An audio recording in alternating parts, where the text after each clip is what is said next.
அஸ்ஸலாமு அலைக்கும் வரஹ்மத்துல்லாஹி வபரகாத்துஹு. வணக்கம். மற்றுமொரு எங்களுடைய காணொளியினூடாக மாணவ கண்மணிகளை சந்திப்பதில் பெருமிதம் அடைகின்றோம். அன்பார்ந்த மாணவ செல்வங்களே, உங்களுடைய இலக்கிய நயம் பாட புத்தகத்தில் முதலாவது பாடல் புத்தக சாலை எனும் பாட பகுதியை இன்று எங்களுடைய காணொளியின் ஊடாக நீங்கள் இன்றிலிருந்து பார்வையிட முடியும் என்பதை மகிழ்ச்சியுடன் அறிய தருகின்றேன். முழுமையான விளக்கங்களோடு வினா விடைகளுடன் உங்களுக்கு பரீட்சைக்கு எதிர்பார்க்கின்ற வினாக்கள் விடைகளுடன் இந்த காணொளியை நான் உங்களுக்கு பதிவிடுகின்றேன். ஆகவே தரம் 10 அதே போன்று தரம் 11 இலக்கிய நயம் கற்கின்ற சகல மாணவர்களுக்கும் இது பிரயோசனமாக அமைவதோடு, இம்முறை பரீட்சை எழுதுகின்ற மாணவ கண்மணிகளுக்கும் இது மிக பிரயோசனமான பகுதி என்பதையும் நீங்கள் கவனத்தில் கொள்ளுமாறு அன்பாக உங்களை நான் கேட்டுக்கொள்கின்றேன். ஆம், அன்பார்ந்த மாணவர்களை, இப்பொழுது நாங்கள் பாடத்துக்கு செல்வோம். புத்தக சாலை. உங்களுக்கு தெரியும், ஆசிரியர் பாரதிதாசன். அவருடைய இயற்பெயர் கனக சுப்புரத்தினம் என்று நாங்கள் குறிப்பிடுகின்றோம். அதே போன்று பாரதியார் மீது கொண்ட ஈடுபாடு காரணமாக தனது பெயரை பாரதிதாசன் என மாற்றிக் கொண்டவர். பாரதிதாசனை உங்களுக்கு எங்களுடைய ஸ்லைடில் பார்த்து கொள்ள முடியும். அதே போன்று புரட்சி கவிஞர் பாவேந்தர் எனவும் இவர் அழைக்கப்படுகின்றார். பிறப்பு 29/4/1891 புதுச்சேரி. இறப்பு 21/4/1964 சென்னையில். தாய் இலக்குமி அம்மாள், தந்தை கனக சஃபை முதலியார். கனக சஃபை முதலியார் தொழில் தமிழ் ஆசிரியராக கடமையாற்றியிருக்கின்றார். அதே போன்று அரசியல்வாதியாக, கவிஞராக போற்றப்படக்கூடிய மிக பெரும் கவிஞர். 20ஆம் நூற்றாண்டின் இணையற்ற 2 கவிஞர்கள், பாரதியாரும் பாரதிதாசனும் என குறிப்பிட்டால் மிகையாகாது. ஆம், அன்பார்ந்த மாணவர்களே, இவர் எழுதிய இலக்கியங்கள், நிறைய இலக்கியங்கள் படைத்திருக்கிறார். தமிழ் இலக்கியம், கவிதை, நாடகம் என பல்வேறு துறைகளில் தடம் பதித்தவராக நாங்கள் பாரதிதாசனை பார்க்க முடியும். ஆம், அன்பார்ந்த மாணவர்களே, இவருடைய பாரதிதாசன் படைப்புகளில் பிரசித்தமான வெற்றுள் சில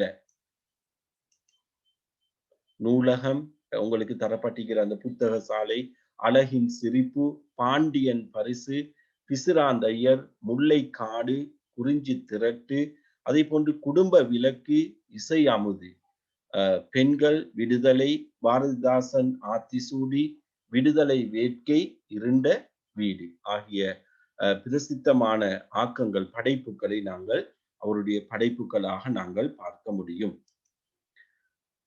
தொடர்ந்து அன்பார்ந்த மாணவர்களே, பாரதிதாசன் கிடைத்த விருதுகள், பாரதிதாசனுக்கு கிடைக்கப்பெற்ற விருதுகளை நாங்கள் பார்ப்போமானால், பாரதிதாசனுக்கு தந்தை பெரியார் அவர்கள் புரட்சி கவிஞர் என்ற பட்டமும், அறிஞர் அண்ணா புரட்சி கவி என்ற பட்டமும் வழங்கி கௌரவிக்கப்பட்டார். அதே போன்று 1946ஆம் ஆண்டு அவரது அமைதி ஊமை என்ற நாடகத்திற்காக தங்கக்கிளி பரிசு கிடைக்க பெற்றதை நாங்கள் கூற முடியும். அதே போன்று 1970 அவரது மரணத்திற்கு பின் பிசிராந்தையர் நாடகத்திற்காக அவருக்கு சாகித்ய அகாடமி விருது கிடைத்தது. அதே போன்று 2001 அக்டோபர் 9ஆம் தேதி சென்னையில் தபால் துறை ஒரு நினைவு அஞ்சல் தலையை வெளியிட்டது. ஆகவே மிக மிக முக்கியமான 20ஆம் நூற்றாண்டின் இணையற்ற கவிஞராக நாங்கள் பாரதிதாசனை பார்க்க முடியும். அவருடைய ஒரு பகுதி தான் உங்களுக்கு தரப்பட்டிருக்கின்றது. புத்தக சாலை என்ற அந்த நூலகத்தினுடைய ஒரு கவிதையை நாங்கள் பார்க்க முடியும். ஒரு காலத்தில் இன்று இணையம் பெற்றிருந்த செல்வாக்கு ஒரு காலத்தில் நூலகம் தான் பெற்றிருந்தது. அதாவது ஓலைச்சுவடிகளில் காணப்பட்ட அந்த ஏடுகள் அச்சியந்திரத்தின் வருகைக்கு பின்னால் என்ன செய்யப்பட்டது என்று சொன்னால், ஒரு சிலர் கையில மட்டும் துவண்டதை நாங்கள் அரிய இலக்கியங்களின் ஊடாக நாங்கள் பார்க்கின்றோம். ஆகவே அச்சியந்திரத்திட வருகைக்கு பின்னால் நூல்கள் எல்லாம் அச்சிடப்பட்டன. ஆகவே அது வசதியானவர்கள் கைகள்ல குவிந்தது. யாருக்கெல்லாம் அறிவு பசி, அறிவு தாகம் இருக்கின்றதோ அவர்கள் எல்லாம் பெற்றுக்கொள்ளக்கூடியதாக ஒரு வசதியாக அமைந்தது அந்த அச்சியந்திரத்திட வருகைக்கு பின்னால். அதே போன்று நூலகங்களும் பெருகி, நூலகங்களையும் அந்த நூல்கள் குவிந்தன. ஆகவே அந்த நூலகங்களின் ஊடாக மக்கள் பலர் பலர் அறிவுத்தாகமுடைய பலர் அதன் பயன்களை பெற்றுக் கொண்டனர். ஆகவே இப்படியான ஒரு காலத்தில் நூலகம் எவ்வாறு செல்வாக்கு பெற்றிருந்தது. ஆகவே நூலகத்தினால கவிஞர் பாரதிதாசன் அடைந்த அந்த என்னென்னதை அவர் அடைந்து கொண்டார். அதே போன்று அதனால என்னென்ன சமூகத்தில மாற்றங்கள் ஏற்படுகின்றன. அதே போன்று நூலகம் ஒன்று எவ்வாறு அமைய வேண்டும். அதில் இருக்கின்ற நூலகர் எவ்வாறு இருக்க வேண்டும். இது போன்ற பல்வேறு விடயங்களை எங்களோடு அந்த புத்தக சாலை என்ற கவிதையில் பகிர்ந்து கொள்வதை நாங்கள் பார்க்க முடியும். ரைட். அன்பார்ந்த மாணவர்களை நாங்கள் பாடலை பார்ப்போம். அவருடைய எங்களுக்கு தரப்பட்டிருக்கின்ற பாடல் முதலாவது பாடல் அழகான பாடல். தனித்தமைந்த வீட்டில் புத்தகமும் நானும் சையோகம் புரிந்த ஒரு வேலை தன்னில். இனித்த புவி இயற்கையலில் எல்லாம் கண்டேன். இசை கேட்டேன். மனம் ஓந்தேன். சுவைகள் உண்டேன். மனிதரிலே மிக்க உயர்ந்த கவிஞர் நெஞ்சின் மகா சோதியில் கலந்தது எனது நெஞ்சம். சனித்ததங்கே புத்துணர்வு. புத்தகங்கள் தரும் உதவி பெரிது, மிக பெரிது கண்டீர் என்று அவர் முதலாவது அந்த பாடலிலே குறிப்பிடுகிறார். அதாவது அதாவது புத்தகத்தோடு இருந்த வேளையில் கவிஞருக்கு கிடைக்க பெற்ற அவர் பெற்றுக்கொண்ட அனுபவங்கள் அல்லது அவர் பெற்றுக்கொண்ட அழகுகள் என நாங்கள் குறிப்பிட முடியும். தனித்தமைந்த வீட்டில் புத்தகமும் நானும் சையோகம் இணைந்திருந்த புரிந்த ஒரு வேலை தன்னில் இனித்த புவி இயற்கை எழில் எல்லாம் கண்டேன். இசை கேட்டேன். மனமோந்தேன். சுவைகள் உண்டேன். மனிதரிலே மிக்க உயர்ந்த கவிஞர் நெஞ்சின் மகா சோதியில் கலந்தது எனது நெஞ்சம். சனித்ததங்கே புத்துணர்வு. புத்தகங்கள் தரும் உதவி பெரிது, மிக பெரிது கண்டீர். அரும்பதங்கள் இதில் உள்ள அரும்பதங்களை நாங்கள் பார்க்கும் போது அன்பார்ந்த மாணவர்களே, சையோகம் இணைந்திருத்தல். அதாவது புத்தகமும் நானும் சையோகம் புரிந்த ஒரு வேலை தான். இணைந்திருந்த வேளையில், புத்தக வாசிப்பில் மூழ்கி இருந்த வேளையில், இனித்த புவி ஆசிரியர் கண்டவைகள் மனம், வாசனை, சோதி, ஒளி, சனித்தல், பிறத்தல். சனித்தது அங்கே புத்துணர்வு. பிறந்தது புத்துணர்வுகள். ஆசிரியருக்கு புத்தக வாசிப்பில் மூழ்கி இருந்த போது புத்துணர்வுகள் கிடைக்க பெற்றது. அதாவது பல கவிஞர்களுடைய நெஞ்சின் மகா சோதியில் கலந்தது எனது நெஞ்சும். அவர்களுடைய ஒளியில், பேரொளியில் ஆசிரியருடைய நெஞ்சமும் கலந்ததாக குறிப்பிடுகின்றார். அன்பார்ந்த மாணவ கண்மணிகளே, நாங்கள் இவ்வாறு இதனுடைய பொருளை மிக அழகாக நாங்கள் பார்க்க முடியும். பாருங்கள், தனித்து அமைந்த வீட்டில் புத்தகமும் நானும். தனித்தமைந்த வீட்டில் புத்தகமும் நானும். தனித்தமைந்திருந்த வீட்டில் புத்தகமும் நானும் சையோகம் புரிந்த ஒரு வேலை தன்னில். இணைந்திருந்த வேளையில், சையோகம் புரிந்த ஒரு வேலை தன்னில் இணைந்திருந்த வேளையில் இனித்த புவி இயற்கையலில் எல்லாம் கண்டேன். இசை கேட்டேன். மனமோந்தேன். சுவைகள் உண்டேன். இனிமை நிறைந்த புவி, இயற்கை அழகு எல்லாம் கண்டேன். மனதை மயக்கும் இசையை கேட்டேன். நல்ல வாசனையால் மனம் மயங்கினேன். சுவைகள் பல அருந்தினேன். மனிதரிலே மிக்க உயர்ந்த கவிஞர் நெஞ்சின் மனிதர்களிலே மிகவும் உயர்ந்த கவிஞர் உள்ளத்தின் மகா சோதியில் கலந்தது எனது நெஞ்சம். பேரொளியில் சோதி ஒளி, பேரொளியில் மகா சோதியில் பேரொளியில் எனது உள்ளம் இரண்டர கலந்து விட்டது. சனித்தது அங்கே புத்துணர்வு. அதனால் எனக்கு பிறந்தது புத்துணர்வு என்று குறிப்பிடுகின்றார். புத்தகங்கள் தரும் உதவி பெரிது, மிக பெரிது கண்டீர். ஆகவே புத்தகங்கள் தரும் உதவி மிகவும் பெரியதாகும். ஆகவே அதிலே மட்டிட முடியாது. ஆகவே எங்களுடைய அறிவு பெருக்கத்துக்கு நாங்கள் நூல்களை வாசிக்க வேண்டும். நீர் அளவே ஆகுமாம் நீராம்பல் தான் கற்ற நூல் அளவே ஆகுமாம் நுண்ணறிவு என்று குறிப்பிட்டார். ஆகவே எவ்வளவுக்கு எவ்வளவு நாங்கள் நூல்களை வாசிக்கிறோமோ, அதாவது நீர் மட்டத்துக்கேற்ப அந்த ஆம்பல் மலர்கள் அந்த இருப்பது போன்று ஒவ்வொருவரும் எந்த அளவு நூல்களை வாசிக்கின்றார்களோ அந்த அளவு அவர்களுடைய அறிவும் பெருக்கெடுக்கும் என்று குறிப்பிடுகிறார் வள்ளுவரும். ஆகவே இவருடைய கவிஞர்களுடைய அந்த ஒளியில் இவருடைய உள்ளமும் இரண்டர கலந்த அந்த உணர்வுகள் பாரதிதாசன் அடைய பெற்றிருக்கின்றார். ஆகவே நூலகங்கள் நல்ல நண்பர்களாகவும் நூல்கள் சொல்லப்படுகின்றது. ஆகவே அதிகமான நூல்களை நாங்கள் நூலகங்களில் பார்வையிட முடியும். வசதி இல்லையா நூல்களை வாங்கிக் கொள்வதற்கு, அவ்வாறான பெருமதி வாய்ந்த நூல்களை படிக்கின்ற ஒரு இடமாக நூலகங்கள் காணப்படுவதை நாங்கள் பார்க்கின்றோம்.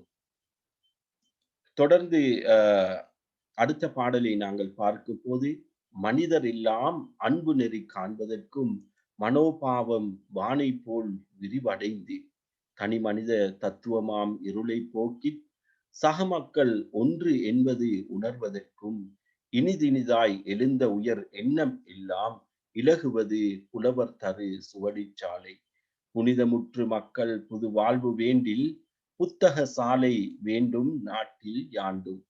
மனிதர் எல்லாம் அன்பு நெறி காண்பதற்கும் மனோபாவம் வானை போல விரிவடைந்து தனி மனித தத்துவமாம் இருளை போக்கி சக மக்கள் ஒன்று என்பது உணர்வதற்கும் இனிது இனிதாய் எழுந்த உயர் எண்ணம் எல்லாம் இலகுவது புலவர் தரு சுவடிச்சாலை.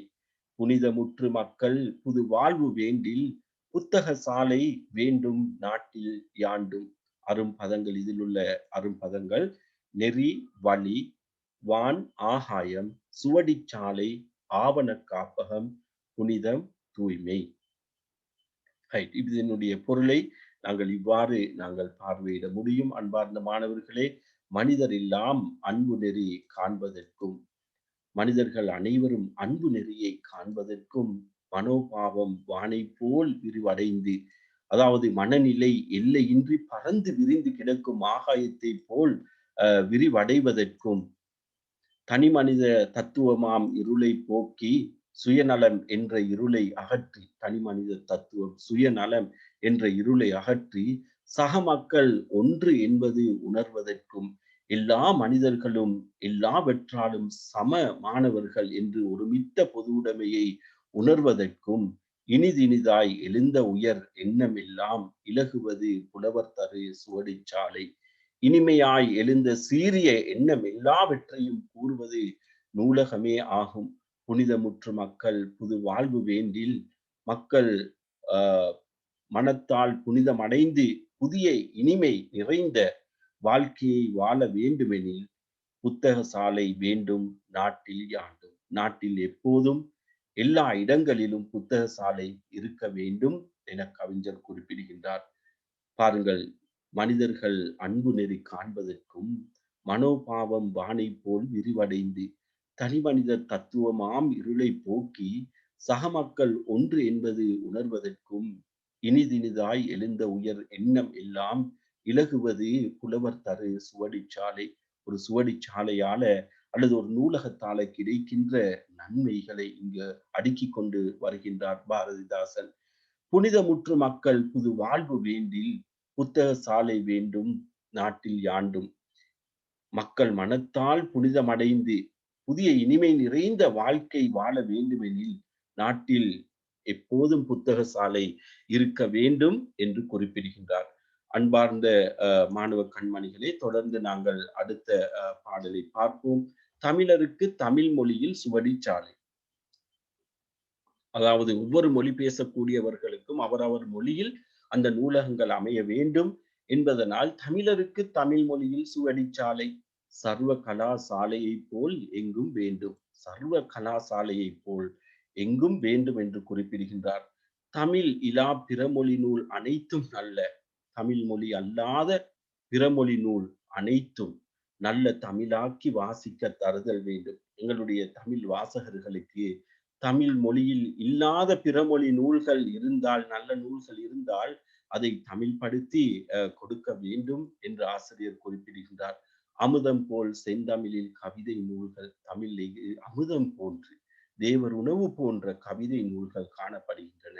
அழகியவாம் உரைநடையில் அமைந்த நூல்கள் சுமை சுமையாய் சேகரித்து பல்கலை சேர் துறை துறையாய் பிரித்து அடுக்கி வைத்தல் வேண்டும் என குறிப்பிடுகின்றார். தமிழருக்கு தமிழ் மொழியில் சுவடிச்சாலை சர்வ கலா சாலையை போல் எங்கும் வேண்டும். தமிழ் இலா பிறமொழி நூல் அனைத்தும் நல்ல, தமிழாக்கி வாசிக்க தருதல் வேண்டும். மேற்கிலே கலைகள் வளர்வதை கண்ட பாரதி கூட சென்றிடுவீர் எட்டு திக்கும் கலை செல்வங்கள் கொணர்ந்திங்கு சேர்ப்பீர் என்று பாடினார். ஆகவே பிற மொழியில் இருக்கின்ற நல்ல நூல்களை எங்களுடைய மக்கள் வாசித்து பயனடைய வேண்டும். ஆகவே அதை மொழிபெயர்த்து வழங்குதல் வேண்டும். தமிழிலும் இலக்கிய அதாவது கவிதை நூல்கள், அதே போன்று உரைநடை நூல்கள், அதே போன்று பல கலை சேர்ந்த நூல்கள் எல்லாம் இருக்கின்றது. இவைகளை எல்லாம் பிரித்து துறை துறையாக அடுக்கி வைத்து வாசகர்களுக்கு வழங்க வேண்டும் என பாரதிதாசன் குறிப்பிடுகிறார். அமுதம் தேவர் உணவு, துறை இடம் அல்லது ஒழுங்கு என்று நாங்கள் குறிப்பிட முடியும். நாங்கள் இவ்வாறு இதனுடைய பொருளை நாங்கள் இவ்வாறு பார்க்க முடியும். அன்பார்ந்த மாணவர்களே, தமிழருக்கு தமிழ் மொழியில் சுவடிச்சாலை. பாருங்கள், தமிழர்களுக்கு தமிழ் மொழியில் நூலகம் இருக்க வேண்டும். சர்வ கலாசாலையை போல் எங்கும் வேண்டும். அது இவ்வாறு இருக்க வேண்டும். சர்வ கலாசாலை போல எங்கும் இருக்க வேண்டும். தமிழிலா பிறமொழி நூல் அனைத்தும் நல்ல தமிழாக்கி வாசிக்க தருதல் வேண்டும். தமிழ் மொழி அல்லாத பிறமொழி நூல்கள் தமிழ் மொழி பெயர்த்து தமிழ் வாசகர்களுக்கு வாசிக்க கொடுத்தல் வேண்டும். அமுதம் போல் செந்தமிழில் கவிதை நூல்கள் அழகியவாம் உரைநடையில் அமைந்த நூல்கள். அமுதம் போல் விளங்கும் செந்தமிழ் கவிதை உரைநடை பல்கலை சார்ந்த நூல்கள் சுமை சுமையாய் சேகரித்து பல்கலை சேர் எல்லாவற்றையும் பெருஞ்சுமையாக சேகரித்து சேர்த்து துறை துறையாய் பிரித்து அடுக்கி வைத்தல் வேண்டும். அவற்றை துறை துறையாக பிரித்து அடுக்கி வைக்க வேண்டும். ஆகவே தமிழர்களுக்கு தமிழ் மொழியில் நூலகம் இருக்க வேண்டும். சர்வ கலாசாலையை போல் அது அமைய வேண்டும். பிறமொழி நூல்கள் தமிழ் படுத்தப்பட வேண்டும். தமிழில் உள்ள செந்தமிழ் கவிதை நூல்கள், உரைநடை நூல்கள், இவைகள் என்ன செய்ய வேண்டும் என்று சொன்னால் பல கலைகளையும் சேர்ந்த நூல்களை எடுத்து அதை துறை துறையாக அடுக்கி முறையாக அடுக்கி வைக்க வேண்டும் என்று பாரதிதாசன் குறிப்பிடுவதை நாங்கள் இங்கு இந்த பாடல் பகுதியில் நாங்கள் பார்க்க முடியும். தொடர்ந்து நாங்கள் அடுத்த பாடலை நோக்குகின்ற போது, நாலைந்து வீதிகளுக்கு ஒன்று வீதம், நாலைந்து வீதிகளுக்கு ஒன்று வீதம், நல்லது வாய் வசதியதாய் இல்லம் வேண்டும். நாலைந்து வீதிகளுக்கு ஒன்று வீதம், நல்லது வாய் வசதியாய் இல்லம் வேண்டும். நூலெல்லாம் முறையாக ஆங்கு அமைத்து நொடிக்கு நொடி ஆசிரியர் உதவுகின்ற கோலமுறும் செய்தித்தாள் அனைத்தும் ஆங்கே குவிந்து இருக்க வகை செய்து தருதல் வேண்டும். மூலையில் ஓர் சிறுநூலும் புதுநூலாயின் முடிதனிலே சுமந்து வந்து தருதல் வேண்டும். பாருங்கள் அன்பார்ந்த மாணவர்களே, அழகான அடிகள். நாலைந்து வீதிகளுக்கு ஒன்று வீதம், நல்லது வாய் வசதியாய் இல்லம் வேண்டும். நூலெல்லாம் முறையாக ஆங்கு அமைத்து நொடிக்கு நொடி ஆசிரியர் உதவுகின்ற கோலமுறும் செய்தித்தாள் அனைத்தும் ஆங்கே குவிந்து இருக்க வகை செய்து தருதல் வேண்டும். மூலையில் ஓர் சிறுநூலும் புதுநூலாயின் முடிதனிலே சுமந்து வந்து தருதல் வேண்டும் என்கிறார். அரும்பதங்கள் கோலம், கோலமுறும் செய்தித்தாள், அழகு மிக்க செய்தித்தாள்கள். செய்தித்தாள் பத்திரிகை உங்களுக்கு தெரியும், முடி உச்சி என்று நாங்கள் குறிப்பிடுவோம். அதனுடைய பொருளை இவ்வாறு நாங்கள் பார்க்க முடியும். அன்பார்ந்த மாணவர்கள், மிக இலகுவாக உங்களுக்கு விளங்கிக் கொள்வதற்காக வேண்டி ஒவ்வொரு பகுதியாக பிரித்து அதனுடைய பொருளையும் நான் ஒழுங்குபடுத்தி இருக்கின்றேன். உங்களுக்கு மிக இலகுவாக இருக்கும் என்பதனால். நாலைந்து வீதிகளுக்கு ஒன்று வீதம், நல்லது வாய் வசதியதாய் இல்லம் வேண்டும். பாருங்கள், 4-5 வீதிகளுக்கு ஒரு நூலகம், எல்லா வசதிகளும் இருத்தல் வேண்டும். அந்த நூலகத்துல எல்லா வசதிகளும் இருக்க வேண்டும். நூலெல்லாம் முறையாக ஆங்கு அமைத்து நொடிக்கு நொடி, நொடிக்கு நொடி ஆசிரியர் உதவுகின்ற, ஆங்கே நூல்களை முறையாக அமைத்து வைத்து எப்போதும் ஆசிரியர் உதவுகின்ற தன்மையும், எப்போதும் ஆசிரியர் உதவுகின்ற தன்மையும், கோலமுறும் செய்தித்தாள் அனைத்தும் ஆங்கே குவிந்து இருக்க வகை செய்து தருதல் வேண்டும். அழகிய செய்தித்தாள்கள் அனைத்தும் குவிந்திருக்கும்படி ஒழுங்கு செய்ய வேண்டும். மூலையில் ஓர் சிறுநூலும் புதுநூலாயின் முடிதனிலே சுமந்து வந்து தருதல் வேண்டும். மூலையில் சிறிய நூலும் புதுநூலாக இருப்பின் தலையிலே சுமந்து என்றாலும் அந்நூலை நூலகத்துக்கு கொண்டு வந்து தருதல் வேண்டும் என குறிப்பிடுகின்றார். ஆகவே நூலகம் மக்களுக்கு வசதியாக அமைய வேண்டும். மக்கள் சென்று வாசிப்பதற்கு அமைதியாக, அதாவது அவங்களுக்கு வசதியாக இருக்கிற மாதிரிக்கு பக்கத்தில் அமைந்திருக்க வேண்டும் என குறிப்பிடுகின்றார். நல்லதாய் அமைய வேண்டும். முறையாக அங்கு அமைந்து அங்குள்ள ஆசிரியர், நூலக காப்பாளர் அல்லது நூலக பொறுப்பாளர் நொடிக்கு நொடி உதவ வேண்டும் என்று சொல்றாரு. செய்தித்தாள்கள் அங்கு குவிந்திருக்க வேண்டும்.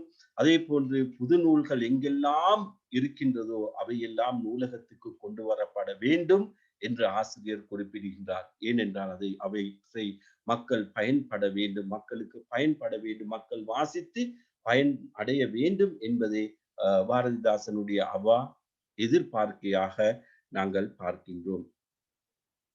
தொடர்ந்து அடுத்த பாடலை நாங்கள் பார்ப்போம். வாசிக்க வருபவரின் வருகை ஏற்றும், மரியாதை காட்டி அவருக்கு இருக்கை தந்தும், ஆசிக்க நூல் தந்தும், புதிய நூல்கள் அழைத்திருந்தால் அதை உரைத்தும், நாளும் நூலை நேசித்து வருவோர்கள் பெருகும் வண்ணம், நினைப்பாலும் வாக்காலும் தேகத்தாலும், மாசற்ற தொண்டு இளைப்பீர், சமுதாய சீர் மறுமலர்ச்சி கண்டது என முழக்கம் செய்வீர். வாசிக்க வருபவரின் வருகை ஏற்றும், மரியாதை காட்டி அவருக்கு இருக்கை தந்தும், ஆசிக்க நூல் தந்தும், புதிய நூல்கள் அழைத்திருந்தால் அதை உரைத்தும், நாளும் நூலை நேசித்து வருவோர்கள் பெருகும் வண்ணம், நினைப்பாலும் வாக்காலும் தேகத்தாலும், மாசற்ற தொண்டு இளைப்பீர், சமுதாய சீர் மறுமலர்ச்சி கண்டது என முழக்கம் செய்வீர். சமுதாய மறுமலர்ச்சி காண வேண்டுமா? நூலகங்கள் வேண்டும், நூல்களை வாசிக்க வேண்டும். நூலகத்தில் இருக்கிற அந்த பொறுப்பாளர் வாசிக்க வருபவர்களோடு நல்ல முறையில் நடந்து கொள்ள வேண்டும். அவர்களுக்கு இருக்கை கொடுக்கணும், இருக்கை அளித்து புது நூல்கள் வந்திருந்தால் சொல்லி அவர்களுக்கு நாளும் வாசகர் பெருகும் வண்ணம் வாக்காலும் மனதாலும் வார்த்தைகளால உள்ளத்தால உடலால அவர் மாசற்ற குற்றம் இல்லாத தொண்டு செய்ய வேண்டும் என்று குறிப்பிடுவதை நாங்கள் பார்க்கின்றோம். ஆம், இப்பாடலில் உள்ள அரும்பதங்களாக ஆசித்த, விரும்பிய, நேசித்தல், விரும்புதல், பெருகுதல், அதிகரித்தல், நினைப்பு, எண்ணம், தொண்டு, பணி, தொண்டு இளைப்பீர், பணி செய்வீர் என்று நாங்கள் குறிப்பிட முடியும். ஆகவே அன்பார்ந்த மாணவர்கள், இதனுடைய பொருளையும் நாங்கள் இலகுவாக உங்களுக்கு விளங்கிக் கொள்வதற்காக வேண்டி வசதியாக அமைத்திருக்கின்றோம். மிக இலகுவாக உங்களுக்கு விளங்கிக் கொள்ளக்கூடியதாக இருக்கும்.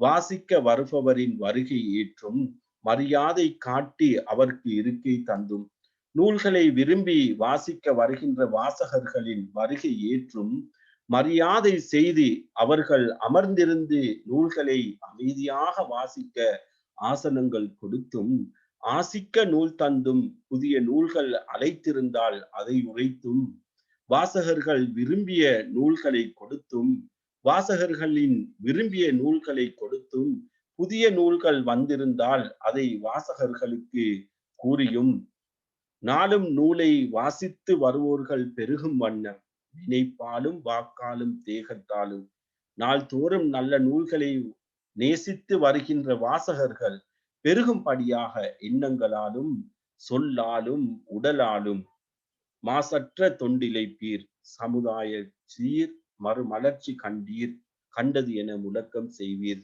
மாசற்ற தொண்டிலைப்பீர், சமுதாய சீர் மறுமலர்ச்சி கண்டது என முழக்கம் செய்வீர். குற்றமற்ற தொண்டை செய்வீர், இவற்றால் சமுதாயம் சீர்பெற்று மறுமலர்ச்சி கண்டதென முழக்கம் செய்வீர். ரைட், அருமையான பாடல்களாக நாங்கள் பார்க்க முடியும். ஆகவே அந்த நூலகத்தில் இருக்கிற அந்த பொறுப்பாளர், நூலக பொறுப்பாளர் எவ்வாறு நடந்து கொள்ள வேண்டும்? வாசிக்க வருபவர்களுக்கு மரியாதை கொடுக்கணும், அவர்களுக்கு இருக்கை கொடுக்கணும், அமர்வதற்கு கொடுக்கணும், அவர்கள் அமைதியாக படிப்பதற்கு அவர்களுக்கு தேவையான நூல்களை கொடுக்கணும். புதிய நூல்கள் வந்திருந்தாலும் அதை நாங்கள் தெளிவுபடுத்தி அவர்களுக்கு கொடுக்கணும். வாசிப்பதற்கு ஒவ்வொரு நாளும் அதாவது நூலகத்துக்கு வருவோர்கள் விரும்பி வரும் வண்ணம் அவர்களுடைய தொண்டுகள் அமைய வேண்டும். ஆகவே மிக முக்கியமானவர் நூலக பொறுப்பாளர் என்பதை பாரதிதாசன் மிக சிறப்பாக எடுத்து காட்டுவதை நாங்கள் இங்கு பார்க்கின்றோம். ஆகவே அன்பார்ந்த மாணவர்களே, தொடர்ந்து நாங்கள் இந்த பாடல்களில் இருந்து நாங்கள் வினா பகுதிக்கு நாங்கள் செல்வோம். பாருங்கள், இந்த பாடலை தந்து உங்களுடைய 25 மார்க்ஸுக்கான புள்ளிகளுக்காக வினாக்களை கேட்க முடியும். தனித்தமைந்த வீட்டில் புத்தகமும் நானும். இது ஏற்கனவே பரீட்சைக்கு வந்த பகுதியாக, அதாவது பரீட்சை ஓ லெவல் எக்ஸாமில் வந்த ஒரு பகுதிக்கு எவ்வாறான வினாக்கள் வினவப்பட்டது என்பதை நான் இப்பொழுது உங்களுக்கு காட்சிப்படுத்தப் போகின்றேன். ஆகவே விடை எழுதும் போது மிக நிதானமாக, கவனமாக எழுத வேண்டும். நீங்கள் படித்த பகுதிகள் தான் இருந்த போதிலும், விடை எழுதுகின்ற போது நீங்கள் இடர்படுவீர்கள். சில பொழுது விடை எழுதிக் கொள்ள நீங்கள் இடர்படுவீர்கள். ஆகவே நாங்கள் பரீட்சைக்கு வந்த பகுதிகள் எவ்வாறு விடை எழுத வேண்டும் என்பதை நாங்கள் பார்த்து விட்டோமானால், ஓரளவு எங்களுக்கு வசதியாக இருக்கும் விடைகளை எழுதிக் கொள்வதற்காக வேண்டி. ஆகவே உங்களுக்கு தரப்பட்ட அந்த பாடல் இதுதான். தனித்தமைந்த வீட்டில் புத்தகமும் நானும். முதலாவது அந்த பாடல் தொடங்கி 2 பாடல்கள். முதல் 2 பாடல்களையும் தந்து வினாக்கள் சில 5 வினாக்கள் உங்களிடம் வினவப்பட்டது. பார்ப்போம் அந்த பாடலையும் வினாவையும் நாங்கள் இப்பொழுது பார்ப்போம். தனித்தமைந்த வீட்டில் புத்தகமும் நானும் சையோகம் புரிந்த ஒரு வேலை தன்னில் இனித்த புவி இயற்கையலில் எல்லாம் கண்டேன், இசை கேட்டேன், மனமோந்தேன், சுவைகள் உண்டேன், மனிதரிலே மிக்க உயர்ந்த கவிஞர் நெஞ்சின் மகா சோதியில் கலந்தது எனது நெஞ்சம், சனித்தது அங்கே புத்துணர்வு புத்தகங்கள் தரும் உதவி பெரிது மிக பெரிது கண்டீர், மனிதர் எல்லாம் அன்பு நெறி காண்பதற்கும் மனோபாவம் வானை போல் விரிவடைந்து தனி மனித தத்துவமாம் இருளை போக்கி சக மக்கள் ஒன்று என்பது உணர்வதற்கும் இனிதினிதாய் எழுந்த உயர் எண்ணமெல்லாம் இலகுவது புலவர் தரு சுவடிச்சாலை, புனிதமுற்று மக்கள் புது வாழ்வு வேண்டில் புத்தக சாலை வேண்டும் நாட்டில் யாண்டும் என குறிப்பிடுகின்றார். ஆக இந்த பகுதியை தந்து கவிஞரின் மனம் ஒன்றிய புத்தக வாசிப்பை வெளிப்படுத்தி நிற்கும் தொடர் யாது, அதே போன்று புத்தக வாசிப்பில் கவிஞர் பெற்ற அனுபவம் எவ்வாறு விவரிக்கப்படுகிறது, இங்கு கையாளப்பட்டுள்ள உவமை அணியை இனங்கண்டு விளக்குக, இருளாக உருவகிக்கப்பட்டிருப்பது யாது, மகா சோதியில் கலந்தது எனது நெஞ்சம் என்ற தொடரில் நீர் காணும் நயத்தை விளக்குக. இவ்வாறான வினாக்கள் இடம்பெற்றது. அன்பார்ந்த மாணவர்களே, கவிஞர் மனமொன்றிய புத்தக வாசிப்பை வெளிப்படுத்தி நிற்கும் தொடர் யாது? மிக இலகுவான பகுதிகள். சையோகம் புரிதல், புத்தகமும் நானும் சையோகம் புரிந்ததொரு வேளையில், இணைந்திருந்த வேளையில். இரண்டாவது வினாவை நாங்கள் பார்ப்போம் என்று சொன்னால், புத்தக வாசிப்பில் கவிஞர் பெற்ற அனுபவம் எவ்வாறு விவரிக்கப்படுகிறது? ஆகவே அந்த அனுபவம் எவ்வாறு விவரிக்கப்படுகிறது என்பதை நாங்கள் பார்க்கலாம். இயற்கையெழில், இசை, நடனம், நறுமணம், சுவைகள், சிறந்த கவிஞர்களுடைய அறிவொளி என்பவற்றோடு தனது நெஞ்சும் கலந்தது என்று கூறுவதன் மூலமும், புத்துணர்வு பிறந்தது என்று கூறுவதன் மூலமும் எடுத்து காட்டுகின்றார். பாருங்கள், இயற்கையெழில், இசை, நடனம், நறுமணம், சுவைகள் நிறைந்த கவிஞர்களுடைய அறிவொளி என்பவற்றோடு தனது நெஞ்சும் கலந்தது என்று கூறுவதன் மூலம் புத்துணர்வு பிறந்தது மூலமும், புத்துணர்வு வாசிப்பினால் அவருக்கு புத்துணர்வு பிறந்தது என்று கூறுவதன் மூலமும் வெளிப்படுத்துவதை நாங்கள் பார்க்க முடியும். மூன்றாவது வினாவை நாங்கள் பார்க்கும் போது, அன்பார்ந்த மாணவர்கள், இங்கு கையாளப்பட்டுள்ள உவமை அணியை இனங்கண்டு விளக்க. வானை போல் மனோபாவம் விரிவடைந்து. மிக இலகுவான வினா, உங்களுக்கு பாடலும் காட்சிப்படுத்தப்படும். வானை போல் மனோபாவம் விரிவடைந்து. ஆகவே விளக்குகின்ற போது உவமானம், உவமேயம், பொதுத்தன்மை என்பனவற்றை குறிப்பிடப்படுதல் வேண்டும். உவமானம் வானம், உவமேய மனோபாவம், பொதுத்தன்மை விரிவடைதல், விரிவடைந்திருத்தல், வானம் போல விரிவடைய வேண்டும் என்று குறிப்பிடுகிறார். மனோபாவம் விரிவடைவதற்கு வானத்தின் விரிவு உவமிக்கப்பட்டிருப்பதை நாங்கள் பார்க்க முடியும். தனி மனித தத்துவம் இருளாக சித்தரிக்கப்படுவது எது, உருவாக்கப்படுவது எது என அடுத்த வினா இடம்பெற்றிருந்தது. பாருங்கள், அடுத்த வினாவை நாங்கள் பார்த்துவிட்டு வரும். நான்காவது வினா,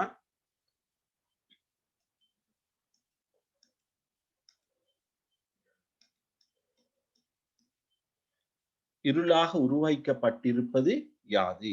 இருளாக உருவாக்கப்பட்டிருப்பது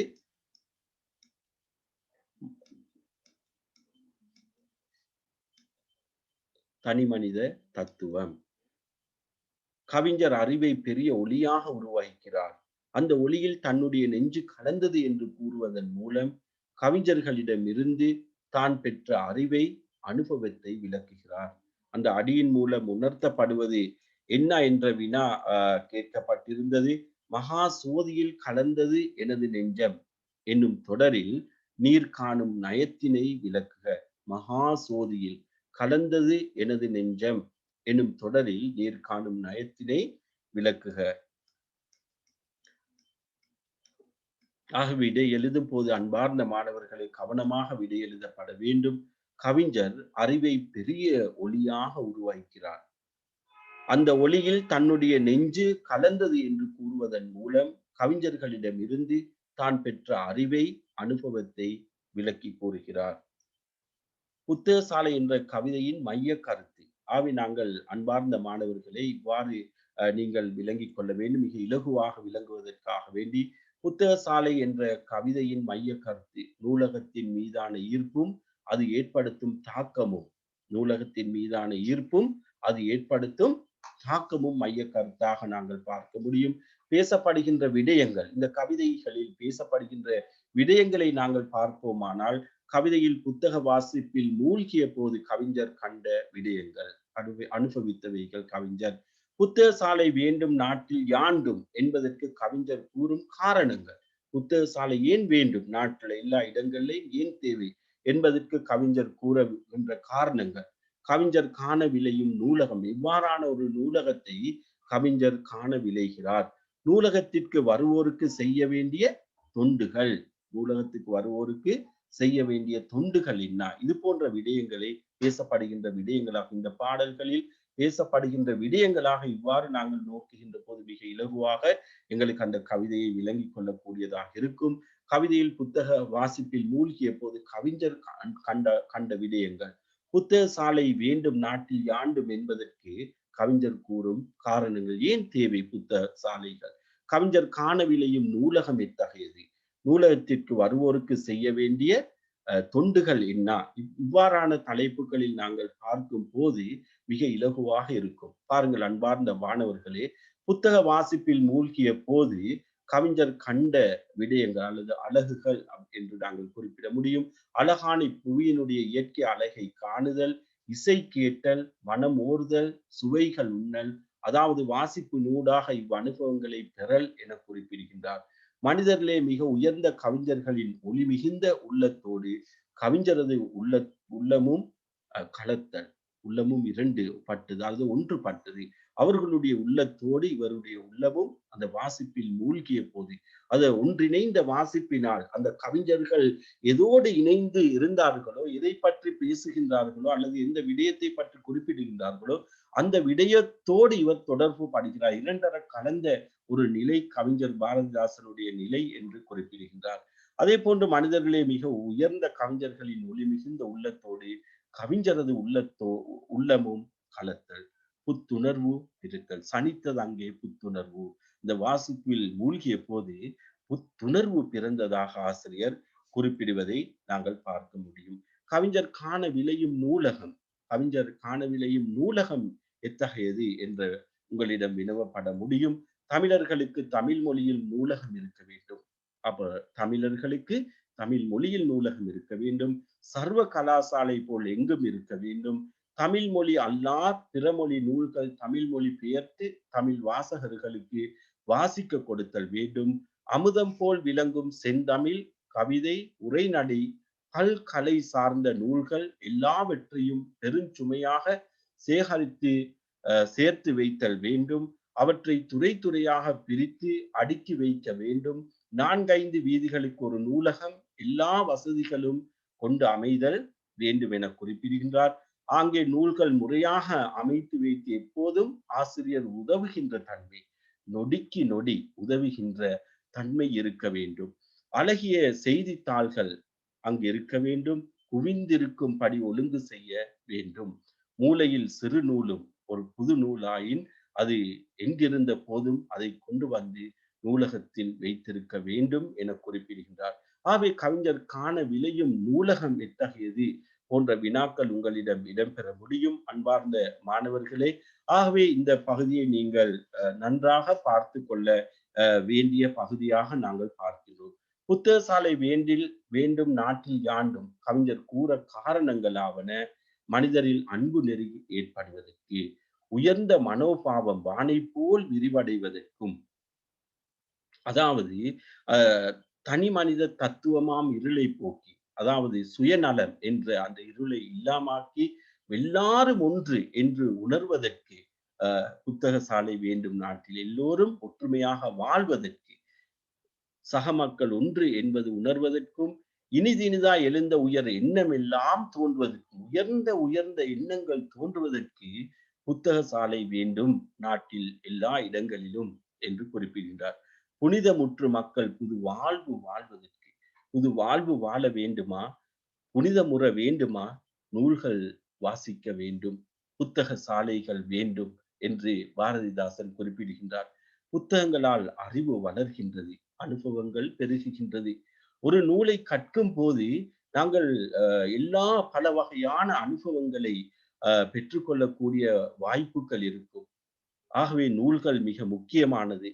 அது தொட்டனைத்தூறும் மணற்கேணி மாந்தருக்கு கற்றனைத்தூறும் அறிவு. அதாவது ஒரு கிணறை தோண்ட தோண்ட நீர் ஊற்றெடுத்து வருவதை போன்று மாந்தர்கள் எந்த அளவு நூல்களை கற்கின்றார்களோ அவர்களுடைய அறிவு கூடிக்கொண்டே செல்லும். ஆகவே நூல்களை நாங்கள் நேசிக்க வேண்டும், நூல்களை வாசிக்க வேண்டும். ஆகவே நேசித்து நூல்களை வாசிக்கக்கூடிய வகையில் நூலகத்தில் இருப்பவர்கள் தொண்டு செய்ய வேண்டும். ஆகவே கவிஞர் நாட்டில் எல்லா இடங்களிலும் நூலகங்கள் காணப்பட வேண்டும் என்பதற்கு குறிப்பிடுகின்ற காரணங்களாக அன்பு நெறி காண்பதற்கு, உயர்ந்த மனோபாவம் வானை போல் விரிவடைவதற்கு, மக்கள் எல்லோரும் ஒன்றானவர்கள், சமமானவர்கள் என்று உணர்வதற்கு, உயர்ந்த எண்ணங்கள் தோன்றுவதற்கு, மக்கள் புனிதமுற்று புது வாழ்வு வாழ்வதற்கு நாட்டில் எல்லா இடங்களிலும் நூலகங்கள் அமைய வேண்டும் என குறிப்பிடுவதை நாங்கள் பார்க்கின்றோம். நூலகத்தை நாடி வருவோருக்கு செய்ய வேண்டிய தொண்டுகள். ஆகவே நூலகத்துக்கு வருபவர்கள் நாளும் கூடும் வண்ணம் தொண்டு செய்ய வேண்டும் என்று குறிப்பிடுகிறார். பணி செய்ய வேண்டும் அவர்கள். நூல்களை விரும்பி வாசிக்க வருகின்ற வாசகர்களின் வருகை ஏற்க வேண்டும். மரியாதை செய்து அவர்கள் அமர்ந்திருந்து நூல்களை அமைதியாக வாசிக்க ஆசனங்கள் கொடுக்க வேண்டும். வாசகர்கள் விரும்பிய நூல்களை கொடுக்க வேண்டும். வாசகர்களின் விரும்பிய நூல்களை பெற்றுக் கொடுக்க வேண்டும். புதிய நூல்கள் வந்திருந்தால் அதை வாசகர்களுக்கு பெற்றுக் கொடுக்க வேண்டும். நாள்தோறும் நல்ல நூல்களை நேசித்து வருகின்ற வாசகர்கள் பெருகும்படியாக எண்ணங்களாலும் சொல்லாலும் உடலாலும் குற்றமற்ற தொண்டினை புரிதல் வேண்டும் என்று குறிப்பிடுகின்றார். ஆகவே அன்பார்ந்த மாணவர்களே, அழகான ஒரு கவிதையை நாங்கள் பார்த்து கொண்டிருக்கின்றோம். இதனுடைய இலக்கிய சிறப்புகள் தொடர்பாகவும் உங்களிடம் வினாக்கள் வினவப்பட முடியும். மனிதர்களே மிக்க உயர்ந்த கவிஞர் நெஞ்சின் மகா சோதியில் கலந்தது எனது நெஞ்சம். மனிதர்களிலே மிகவும் உயர்ந்தவர் கவிஞர். அவர் தம் கவிதையை வாசிக்கும் போது வாசிப்பவரின் உள்ளம் அவ்வுயர்ந்த நிலையை அடையும். அத்தன்மையை பேரொளியில் மகா சோதி கலத்தல் என்று கூறுவது நயக்கத்தக்கதாகும். அமுதம் போல் செந்தமிழில் கவிதை நூல்கள். செந்தமிழில் வருகின்ற கவிதை நூல்களின் சிறப்பு ஓர் உவமையினூடாக கூறப்படுகின்றது. செந்தமிழ் கவிதை நூல்கள் அமுதத்துக்கு ஒப்பிடப்படுகின்றது. மனோபாவம் வானை போல் விரிவடைந்து தனிமனித தத்துவமாம் இருளை போக்கி. மனோபாவம் வானின் விரிந்த தன்மைக்கு ஒப்பிட்டு தனிமனித தத்துவம் இருளுக்கு உருவாக்கப்பட்டுள்ளது. அதாவது வாசிக்கும் போது மனநிலைகள் வான் போல் விரிவடைவதும், தனிமனித தத்துவம் இருளை போல் அகழ்வதும் சிறப்பம்சமாகும். மனோபாவம் வானை போல் விரிவடைந்து தனிமனித தத்துவமாம் இருளை போக்கி. மனோபாவம் வானின் விரிந்த தன்மைக்கு ஒப்பிடப்பட்டுள்ளது. வானம் விரிந்தது, பறந்தது, எல்லையற்றது. ஆகவே எங்களுடைய வானின் விரிந்த தன்மைக்கு ஒப்பிடப்பட்டு தனிமனித தத்துவம் இருளுக்கு உருவாக்கப்பட்டுள்ளது. அதாவது வாசிக்கும் போது மனநிலைகள் வான் போல் விரிவடைவதும், தனிமனித தத்துவம் இருளை போல் அகழ்வதும் சிறப்பம்சமாகும். மாசற்ற தொண்டு இழைப்பீர், சமுதாய சீர் மறுமலர்ச்சி கண்டது என முழக்கம் செய்வீர். நூலகத் தொண்டின் சிறப்பு கூறப்படுகின்றது. இது குற்றமற்ற தொன்று என்றும் இதனால் சமுதாயம் மறுமலர்ச்சி காணும் எனவும் கூறி முழக்கம் செய்ய அழைப்பு விடுத்தல் நயக்கத்தக்கதாகும். ஆகவே அன்பார்ந்த மாணவ கண்மணிகளே, இவ்வாறு உங்களுக்கு வினாக்கள் இடம்பெற முடியும். ஆகவே புத்தகசாலை என்ற கவிதையை நான் நினைக்கிறேன் முழுமையாக ஒரே பார்வையில் பார்த்து கொள்ளக்கூடிய வாய்ப்பு உங்களுக்கு இன்றைய தினம் கிடைத்திருக்கும் என்று நினைக்கின்றேன். ஆகவே புத்தக சாலையின் ஆரம்பத்திலிருந்து அதை கொண்டு வரக்கூடிய வினா பகுதிகள், அதனுடைய அந்த அடிகளில் உள்ள நயம், சிறப்பு போன்ற பல்வேறு விடயங்களை நாங்கள் இன்றைய தினம் உங்களோடு பகிர்ந்து கொண்டோம். ஆகவே இது உங்களுக்கு மிகவும் பிரயோசனமாக இருக்கும் என்று நான் நினைக்கின்றேன். ஆகவே அன்பார்ந்த மாணவர்களை, இம்முறை புத்தக சாலை என்ற அந்த பாட பகுதியிலிருந்து உங்களுக்கான 15 மார்க்ஸுக்குரிய புள்ளிகள் வரக்கூடிய வாய்ப்புகள் இருக்கின்றது. ஆகவே அது மட்டுமல்ல, நாங்கள் எங்களுடைய அறிவை வளர்த்துக் கொள்ள வேண்டும், பாடங்களை நன்றாக கற்றுக்கொள்ள வேண்டும். ஆகவே கற்கும் போது கற்க கற்க எங்களுடைய அறிவு வளரும். ஆகவே அறிவு வளர்வதன் ஊடாக நாங்கள் பிரகாசமாக முடியும். ஆகவே எங்களிடம் இருக்கின்ற அறியாமை என்ற இருள் எங்களை விட்டு நீங்கிவிடும். ஆகவே நாங்கள் அறிவுடையவர்களாக மாறுவோம். ஆகவே அறிவுடையவர்களாக தனி மனிதன் மாறும்போது, ஒரு தனி மனிதர் ஒவ்வொருவரும் மாறும்போது, அது ஒரு சமூக வளர்ச்சிக்கு வித்திடுகின்றது. ஒரு நாட்டினுடைய வளர்ச்சிக்கும் வித்திடுவதை நாங்கள் பார்க்கின்றோம். ஆகவே அன்பார்ந்த மாணவர்களே, நன்றாக கற்றுக்கொள்ளுங்கள். ஆகவே மிகவும் இலகுவான பாடம் இலக்கிய நயம். ஆகவே அதை சிறப்பான முறையில் கற்று நல்ல பல பெறுபேறுகளை பெற்றுக்கொள்ள வேண்டும். நல்ல பல பெறுபேறுகளை பெற்றுக்கொள்ள வேண்டும் என்று கூறி, இன்றைய இந்த சந்தர்ப்பத்தில் இலக்கிய நயம் பாடத்தில் புத்தக சாலை என்ற அந்த கவிஞர் பாரதிதாசனுடைய அந்த கவிதைகளை முழுமையாக இந்த சந்தர்ப்பத்தில் உங்களுக்கு வழங்கி இருக்கின்றேன். ஆகவே நீங்களும் பார்த்து பயனடைய வேண்டும். நல்ல பல பெறுபேறுகளை நோக்கி நகர்வதோடு நீங்களும் புத்தக வாசிப்பில் மூழ்கி பல இன்பங்களை காண வேண்டும் என்று உங்களை மனதார வாழ்த்தி இன்றைய தினம் நான் விடைபெறுகிறேன். மற்றுமொரு இலக்கிய நயம் பாடத்தினூடாக உங்கள் அனைவரையும் சந்திக்கும் வரை உங்களிடமிருந்து விடை பெற்றுக் கொள்கிறேன். நன்றி, வணக்கம். வஸ்ஸலாம்.